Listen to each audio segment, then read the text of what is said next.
Faculté de médecine de l'Université protestante au Congo. Et ma question s'adresse à M. Prince Moubaké. J'aimerais savoir, est-ce qu'il est possible d'avoir un domaine de prédilection, mais d'avoir une forte passion pour un autre domaine qui n'a rien à voir avec celui-là?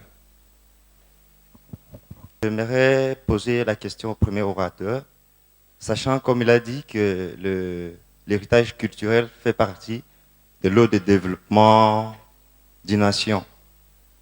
Quelle lecture ou quelle attitude l'orateur peut avoir face à des idées véhiculées dans le milieu chrétien, dans notre milieu, qui effacent presque les valeurs culturelles africaines, nos valeurs culturelles congolaises basées sur la solidarité et l'entraide. Que dire face à ces idées religieuses? Je vais aller rapidement. Je commence par la question posée par Ephraim, qui se rapportait aux méthodes pour l'obtention de la paix dans des nations comme la Syrie, la RD Congo et bien d'autres. Est-ce que les appels à la paix tels que formulés sont efficaces? Est-ce que ce ne serait pas du conformisme? Est-ce qu'il n'y a pas autre chose?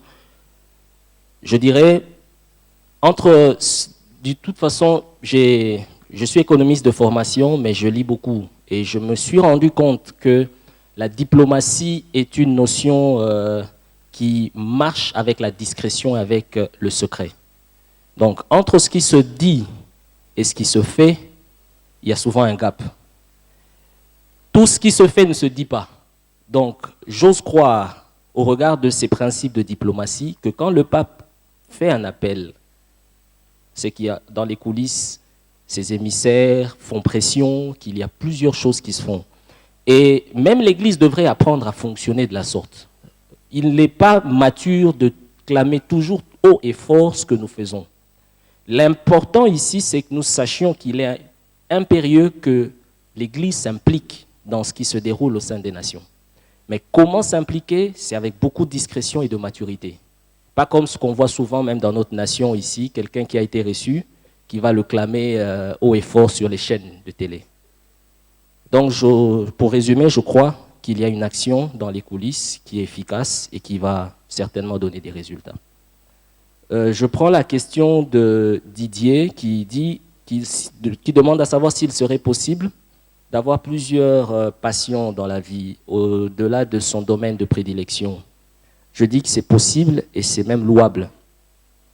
Je ne vais pas revenir sur la parabole des talents ici, mais Christ a parlé de cette parabole et a dit que disons les personnages qu'il avait cités avaient plusieurs talents. L'un en avait 5. Et l'important pour Christ, c'était de voir qu'après le retour du maître qui avait confié les talents, chacun avait fructifié chaque talent reçu. Cela veut dire qu'en toi, il y a plus d'un seul talent. Et il y a plus qu'un seul domaine dans lequel Dieu attend que tu excelles. Et malheureusement, nous commettons l'erreur de nous focaliser que sur un seul domaine, comme pour dire de fructifier qu'un seul talent. Je ne vais pas m'étaler pour comment identifier ses talents, comment se connaître, ainsi de suite, mais je veux simplement dire que quand tu as ces désirs, c'est probablement le Saint-Esprit qui les met. La Bible dit l'Esprit a des désirs qui sont peut-être contraires à ceux de la chair, mais il a des désirs. Il faut écouter les désirs de l'Esprit et marcher selon ses passions, c'est important. Et je vais donc terminer par Nathalie, qui pose la question de savoir quelles seraient les stratégies concrètes que l'Église peut mettre sur pied pour aider les jeunes à être efficaces dans la vie professionnelle et pas seulement dans le domaine spirituel. Je l'ai dit ici, les leaders des jeunes doivent premièrement attirer l'attention des jeunes. En réalité, ce que nous faisons est étroitement lié au discours que nous entendons régulièrement. Le genre de choses que nous désirons, très souvent, sont influencés par ce que nous voyons être fait à côté de nous ou devant nous.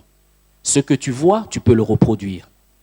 Il est important donc en tant que leader que nous puissions montrer l'exemple par notre style de vie, que nous puissions être de ceux qui donnent une orientation différente à ces jeunes pour dire que l'excellence ne doit pas se limiter dans les 4 murs de l'Église, mais doit se vivre là où nous sommes au quotidien. que ce soit à l'université, à l'école ou dans la vie professionnelle.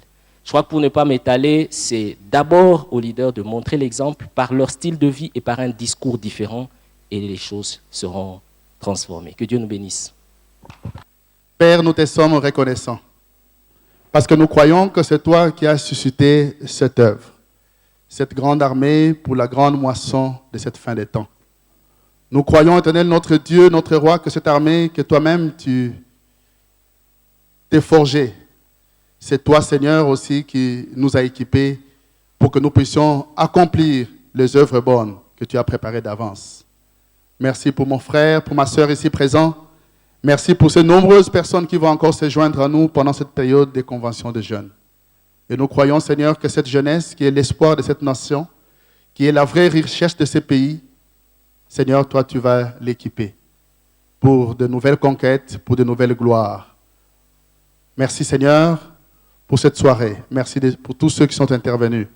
Que toi seul, Seigneur, puisse le renouveler. Et merci, Seigneur, de garder, de graver dans nos cœurs tout ce que nous avons appris ici de toi. Et que nos vies soient transformées et que nous soyons des témoins fidèles partout où nous irons. Que l'Éternel nous bénisse tous et qu'il nous garde. Que l'Éternel fasse luire sa face sur chacun d'entre nous.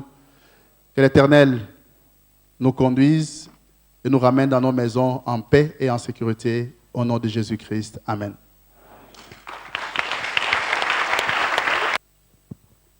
Oui, nous sommes un.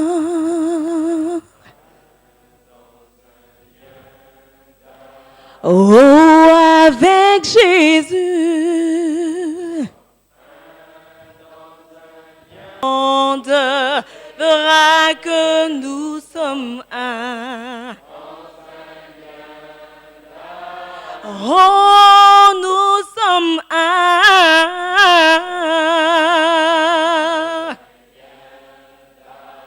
Oh, avec Jésus.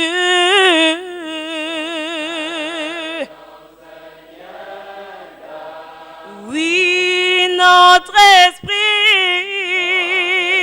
oh, est uni avec l'esprit de Dieu. Nous sommes un dans un lien d'amour. Qu'il en soit ainsi. Bonsoir et à demain.